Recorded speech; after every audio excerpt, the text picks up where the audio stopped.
So whenever we participate in these prayers to the gods, Hari enjoys this because it hit home. One day we were talking about this world as a factory. Yeah. And it is a factory. It's continuously involved in the process of creation, maintenance, and then destruction, isn't it? Let's chant Geeta Dhyanam.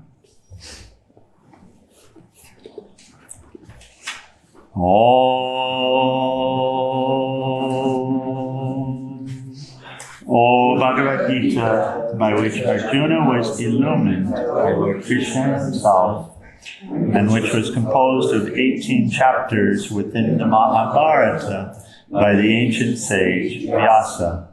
O Divine Mother, destroyer of rebirth, who showers the nectar of oneness upon us. O Bhagavad Gita, my affectionate mother, on thee I meditate. All the Upanishads are the cows. The milker is the cowherd boy, Krishna. Arjuna is the calf. People of purified intellect are the drinkers. My is the supreme nectar of the Gita. My salutations to the Lord, who is the bestower of supreme bliss, whose grace makes the mute eloquent and the crippled cross mountains. Hari Om Tat Sat. Om Namah Shivaya. So, actually, we've been exploring this in the Gita. So, the one that the Shanti mantra that we read in English as well. May we enjoy the life allotted to us by the gods, offering our praise with our body strong of limb. So, do we control how long this life is? This physical life. So it's allotted to us. And by the gods. So, who's the god of wind, Mataji? Vayu. Vayu. And is the god of wind here in this body? And if the god of wind stops blowing, what happens? No. And what about the god of fire? Agni, the god of fire. Is the god of fire in this body? Yes. And if the god of fire decides to stop burning in this body, what happens? Cold. So there's life allotted to us by the gods. So we were dealing with the concept of the workers in the world, and all of us are workers. All of us are contributing to these cycles, right? In our own roles, we are. And then there are the shop floor supervisors, 4 men and 4 women, which would be the gods. Yes. The ones in charge of the fire and the wind and these principles. Okay. So we pick up here. Still dealing with yajna through all of this, spirit of sacrifice.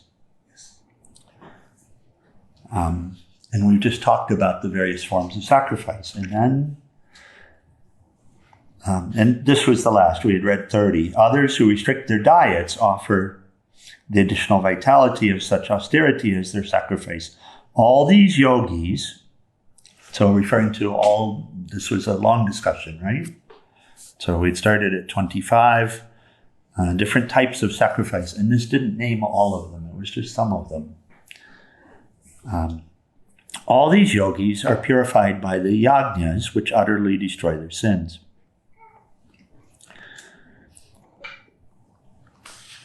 And I think we're dealing with concepts that help us to process this in terms of sin and what is the kind of sin that we're talking about, right? We've been looking at it through a non-traditional light. So we could say all of these destroy that which separates us, like that. And it's a good way to process, good way to deal with it. And so he's given a long list because it doesn't actually, from one perspective, it doesn't make a difference what the sacrifice is. To the individual, it does, because each of us, according to our nature, speaking of the person, each of us, according to our nature, will have a natural way to offer. And if there are two ways of living, if there's a living for myself, the false, imaginary individual self, but a living for the benefit of the whole, or the highest, of which this whole is aspect, then if there are those two ways, then one of them is called sacrifice. That's the selfless approach, right? And sacrifice, again, meaning to make divine. So it's really this alchemical formula that's given to us on how to unite, how to come into yoga, how to be free of suffering. And so the Lord says, continuing, but these are examples of sacrifice that have been given. They're ways, and there are countless ways. And the Lord says here in 32. So 31, the world and the world to come are for those who sacrifice. So in that context, does that resonate? Those who give of themselves, this world is for them. Those who partake of what remains of sacrifice go to Brahman. They go to union. Not after, during. Not later.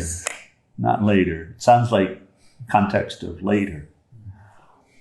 But really, since there's no time, now. So those who partake of what remains, what does that mean? So if we give without expecting something, something comes invariably, doesn't it? Oh, peace. And what we learn, this is a tough one, but what we do learn is, and what comes from that is sufficient. Yes. Right? Without asking, just offering what comes, the prasadam. Look, I mean, this is an example of it, but every evening here for 9 nights, we gather and read and chant, and we engage in these worships to the extent of our ability to relate to Divine Mother. And then what comes at the end? It's symbolic, but it's also real. What comes at the end is the result, the prasad. The prasadam. The prasadam, which is so sweet. It's the gift. Which is so sweet. So much love in it, right? So sweet. And that sustains us. And it's adequate. It's adequate. So there's no need for us. This is what the Lord is sharing with us. So there's no need for us to feel alone and separate and to have to do something for ourselves. Because what remains from the sacrifice, the ash, whatever it is that comes to us from the sacrifice, is sufficient. So you say, my dear children, I give you what you need. Just participate according to the law. So, and then in many ways do people sacrifice of themselves and reach God. So countless ways. The key is that spirit of sacrifice. It's not, as we say, it's not what is done, that is, you and I as individual people, speaking of this, right? Then we have different gifts, correct? No two snowflakes alike. So everyone has some different gift, some different offering. If we're to offer, you and I wouldn't step to the altar and offer the same thing. So it's the spirit in which it's offered. This is what's being shared, the spirit of sacrifice. And then each sacrifice is according to their karma. This is still 32. So, right, this is what we're sharing. Each sacrifice is according to their karma. Are you present? Each sacrifice is according to their karma. Okay. Yeah, it's not just hearing here, it's hearing here. Like whatever your inclination is, like whatever your gifts are, you offer that instead of doing it out of craving. And then, so then he summarizes this discussion. He says, understand this well and you will be free. So, And understanding here is not an intellectual understanding, is it correct? Understanding never means intellectual understanding. Understanding has to mean integrated. So understand it well means, and we would know if we understand it well if we live it, if this is this inner. Is it because if we sacrifice all the time, then that means that we're free? Yes. But if we're not, obviously we're not doing it all the time. So if we actually understand what's being shared, then of course we will live in it. Right. Because there's no hope for us otherwise. There are these times where selfish reasoning and selfless reasoning are the same. Right? If we know what's good for ourselves, then of course we won't live for ourselves.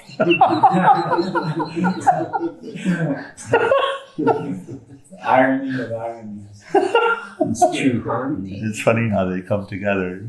So, but it's so. Not even for a moment. Giving knowledge, and then of all of the sacrifices, of all of the modes of sacrifice, giving knowledge is even better than giving wealth, Arjuna, because all other sacrificial actions lead to the attainment of knowledge. So let's pick up here.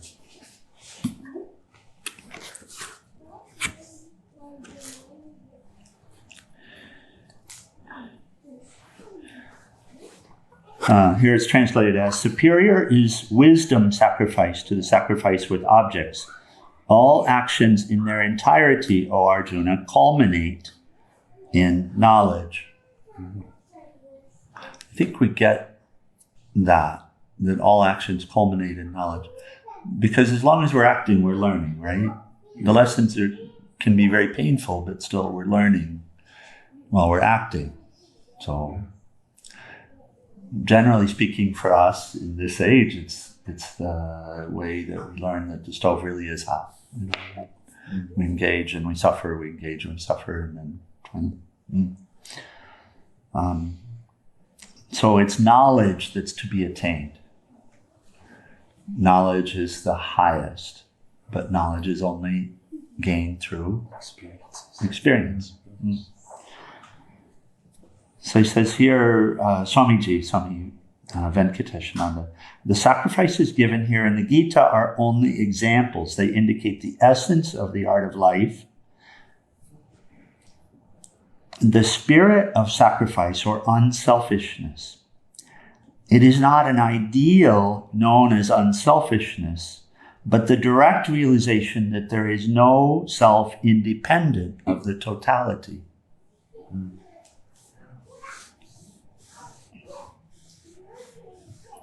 There is no self, this or that, independent of the totality.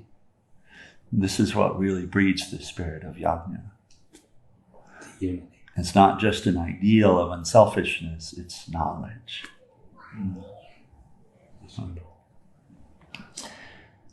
With this shall man flavor all the actions of his life. The Creator intended that this spirit should govern all activities of all beings here, whereas the so-called lower orders of creation, the plants and the animals to a great extent, instinctively live in the spirit, right? When we look around, everyone, the plants in particular, we see it, are just offering themselves, right? They just completely live in the spirit. They don't even really have the idea of separation. They live in pods, groups, ecosystems supporting each other, just naturally so. And they spread. You don't see them arguing. Not like us. Man, instead of consciously participating in God's will, which this spirit inculcates, dares to flout it and arrogate the action to himself. He who knows that all sacrifices involve action and all action should be performed as sacrifice is liberated. So the relationship between the two. One more time. He who knows that all sacrifices involve action. If we're to sacrifice, if we're to offer, we have to do something that's offered. Right? And that all action should be performed as sacrifices. Right, offered. That everything that's done, whether it's breathing or thinking or speaking, cooking a meal, washing clothes, all of the things that we do, you see, all can be done in the spirit of sacrifice. It makes the person more present. Oh my God, yes. Yeah. It really brings the person into the presence, into the present and the presence. Experience. Yeah. No. So it's an intentional way of living. It's called in the Buddhist tradition mindfulness. Being present, fully present, and no time. Whatever, and whatever's being done, washing a dish, sacrifice and offering in that same spirit, Yeah, so I mean, I find when it's that spirit, it's easier not to rush because it just, if I don't have any tabs on what I'm doing, I'll just naturally rush. Right. But then it's like you said yesterday, it's like a living death, and I started reflecting on that when I noticed myself rushing, and it is. It's like an anxiety to life or something. It's like I need to get to the next thing. Right. Right. That the next thing will do it. That it can't be here. Right. That's very practical. Yeah, that's that. So he who knows this is liberated from ignorance and egoism, sin and suffering. Of the sacrifices described in this chapter and of the many more alluded to, the wisdom sacrifice is the best. All other gifts and all other activities are transitory in their effect. Life itself is short, and even the most spectacular action is reduced to a few lines in a book of history. And one more tendency in the soul, if it is not accompanied by right knowledge. And one more tendency, right? If it's not accompanied by right knowledge. Knowledge, on the other hand, liberates the soul from bondage to samsara, or the ever-revolving wheel of birth and death. Do not forget that the giver of knowledge is a devotee who considers the recipient as the Lord. Yes.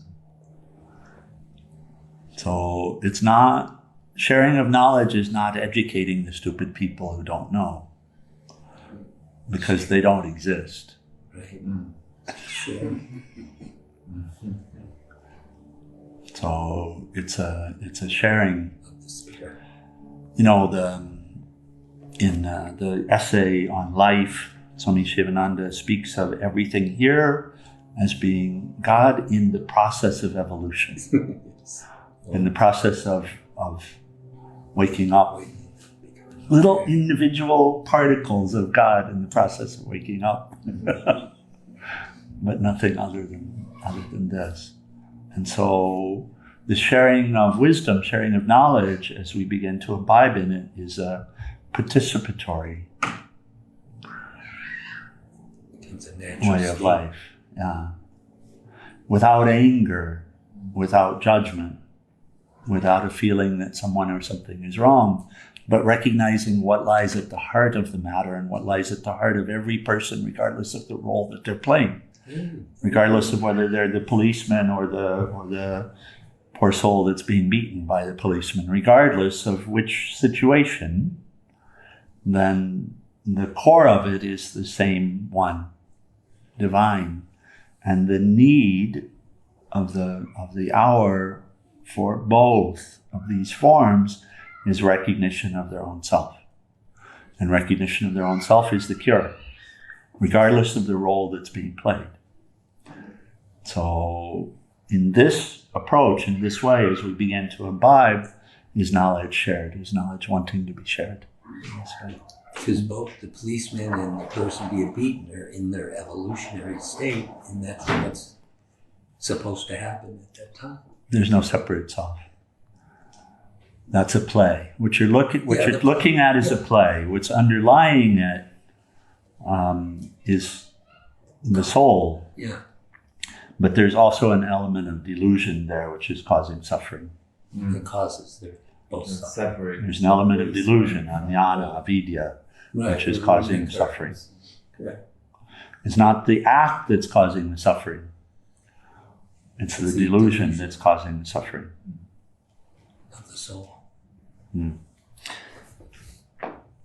So knowledge, as it were, is shared with the soul, even though person to person knowledge, as it were, is shared with the soul. This is why Mataji will share, for example, when listening to Upanishads, do the best to listen to the heart. In other words, really allow the soul to hear, support the soul hearing,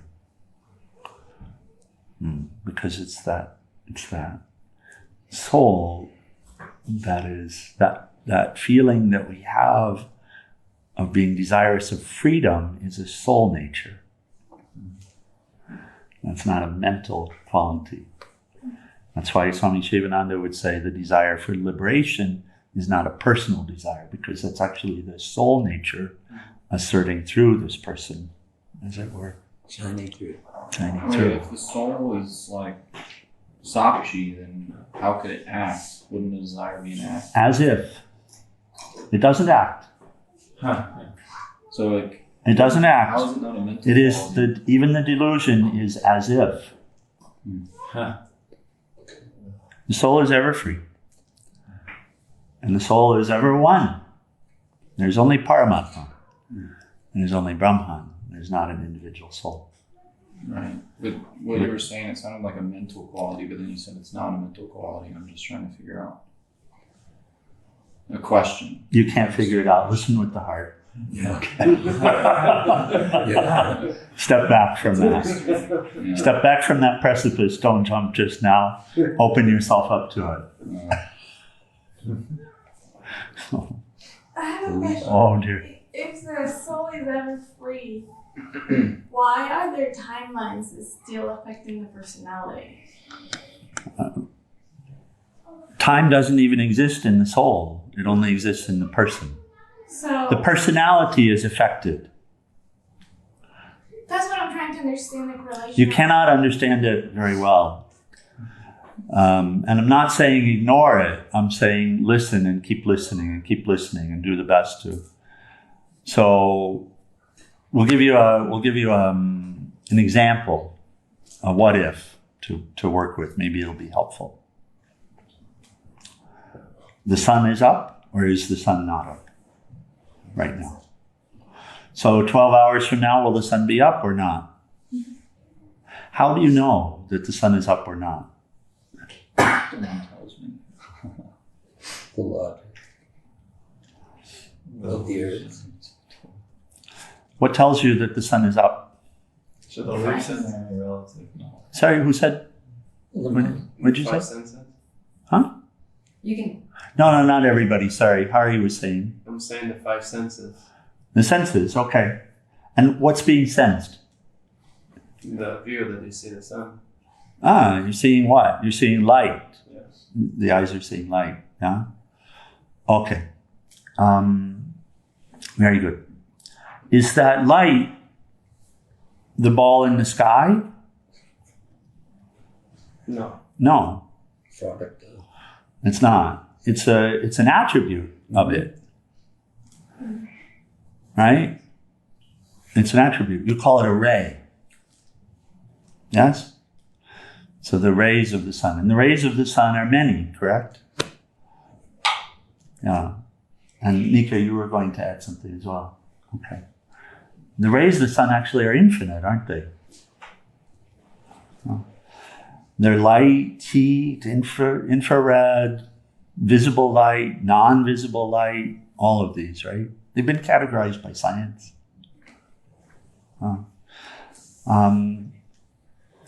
In the dead of night, is it absolute zero here? Does it immediately go to absolute zero, the temperature? No. So the heat some heat remains. Residual. Is the heat the ray? Yes. Is the ray the sun? Yes. So, is the sun present at night or no? Yeah. The sun is present at night, isn't it? The sun's always present. Here in the solar system, the sun is always present. Yes. It's a weird discussion, I suppose, but the question I'll come back to is, what is the sun? What is the sun? Is the sun that ball in the sky that you see, that you say it's up? Mm. The sun is the sun and the rays, correct? So there's a potential, or a data sheet, or a spec, or principle that we call sun principle. And so we imagine it to be a ball in the sky, but also the sun expresses, doesn't it? The sun has an expression, and the expression is the rays The life. of the sun. Are the sun and the rays separate? No. Are they different? No. So you can compare and contrast the rays to each other, and you can compare and contrast them to the sun, but you'll also see that they're one. So they're different individualized aspects. Yeah, but there's only one. If that ball of fire that we call sun, if it snaps out, what happens to the rays? They're gone. They're gone. And the fact that there are rays, that there's heat at night, indicates to you that the sun is there, present, here. Huh? It's a play of unity and diversity. This world is a play of unity and diversity. Because there's one life that's ever present. And the way you know it is through all of the individuality, all of the individual expressions. Yes. And the individual expressions are nothing other than the one in expression. Just like heat is nothing other than the sun in expression. Right? Now, if you check in with one of the rays, you might find an interesting situation. You might find that even though we can see it this way, that the ray doesn't. And that the ray identifies itself as heat and apart from the sun. Why would that happen? Because, as it were, it's streaming away from the sun. Right? It's going out. It's going out at the speed of light, which is pretty fast. And it's going away from the sun. So the situation is if it looks forward, what does it see? It sees individuality, right? It sees everything being separate. If it looks back, what does it see? Unity. Unity. It sees one, right? Our situation is not different than this. So you can imagine that awareness, you can't really separate awareness. You can't really divide it up, but it's as if you can. Just like space, you can't really divide space, but it's as if you can, because you can bring your awareness to a little tiny portion of space. And you can imagine that to be the totality. This is a product of awareness itself. And then it's a question of limited view, limited perspective. And so in the case of the sun, awareness is there. And awareness can have a very limited field of view. That divine awareness can have a very limited field of view and experience itself as an individual particle of what is nothing other than a totality. So that, we say, is a problem of the soul. The soul doesn't have a problem. All it has to do is look at itself, and its problem is over. We get involved. So it's an imaginary problem. It's not a real problem. Does that make any sense? Does that come back to your question? Will that Is that the astral then? It has nothing to do with astral. We're talking about, it's not a body. It's I. It's the thing we forget, which is not a thing. The 10th man. It's I. I think you will learn more in the TTC because they Okay. explain Yeah. layers. Yeah, it's I. It's I. It's I. Soul and I are one. I and soul are one. The word soul is just a word, but I is real.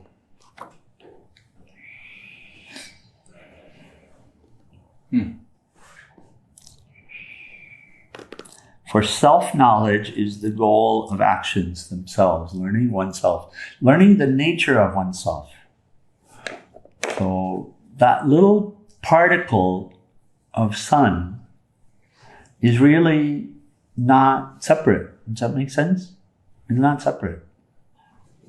This little particle called Uma Devi is not separate. It is an individualized, apparently individual aspect of a totality. Yes. And it cannot be separated. As hard as we try, it cannot be separated. It cannot be alone. It cannot really be an individual. It can only be individualized. It can only appear to be an individual. That's the illusion. That's the illusion. So, and from one perspective within you, it can appear to be separate and you can feel alone. But from another perspective within you, it is seen through as the one totality. You have to keep looking back. You have to keep stepping back. We have to keep stepping back. We have to keep looking back. And the spirit of sacrifice that's being extolled here supports this looking back. As long as we live as if we are an individual, then we will experience that. But when we stop living as if we are an individual and live as if we are the totality, as if everything here is a part of us, is in us, and we are in it, as if there is no separation, as if there is no problem, as if there is no other. That's what the spirit of sacrifice is. So when we live this, we discover, aha, I and the Father are one. And problem? Gone. That individualized ray of the sun has no problem. Uma Devi has no problem. Huh? Uma Devi is not what she's taken herself to be. That's the only problem. And we say it's an as-if problem. It's only a question of identification. And so you see within awareness the ability to identify in limited ways or to identify in totality. That's a quality of awareness itself.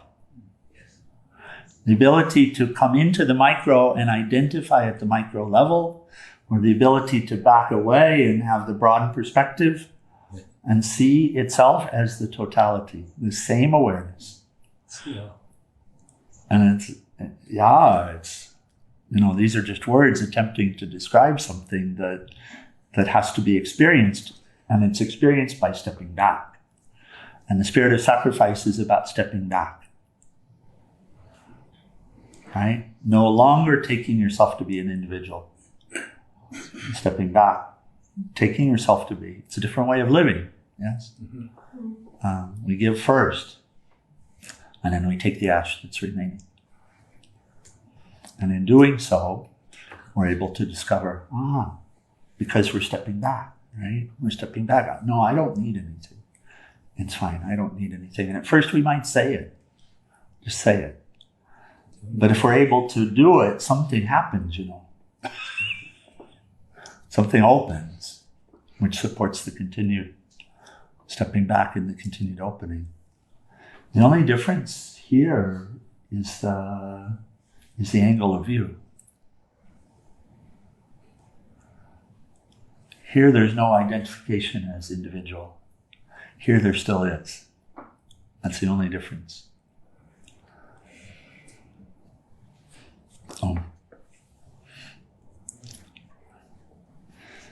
It's a beautiful question, thank you.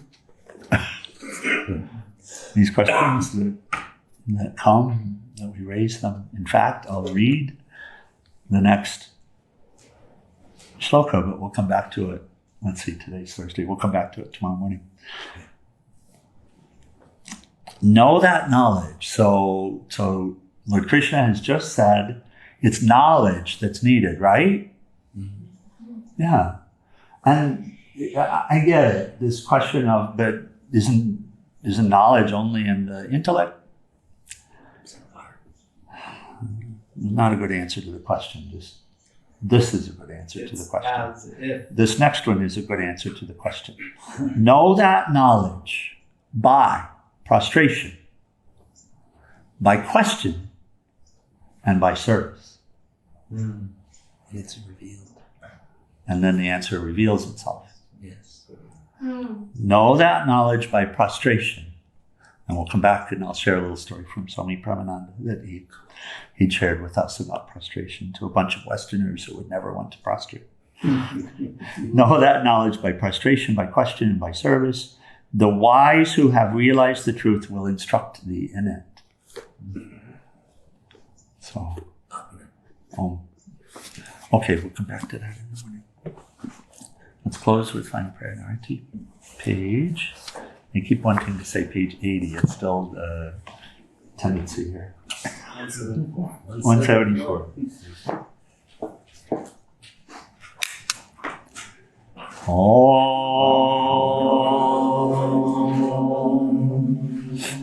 Om Trayambakam Yajamahe Sugandhim Pushtivarnam Orvai Rukmeva Bandhanan Mrityur Mukshiyamam Mritat Om Trayambakam Yajamahe Sugandhim Pushtivarnam Orvai Rukmeva Bandhanan Mrityur Mukshiyamam Mritat Om Trayambakam Yajamahe Sugandhim Pushtivarnam Orvai Rukmeva Bandhanan Mrityur Mukshiyamam Mritat Om Sarvesham Swastir Bhavatu Sarvesham Shantir Bhavatu Sarvesham Purnam Bhavatu Sarvesham Mangalam Bhavatu Sarve Bhavantu Sukhinaha Sarve Shantu Niramaya Sarve Bhadrani Pashyantu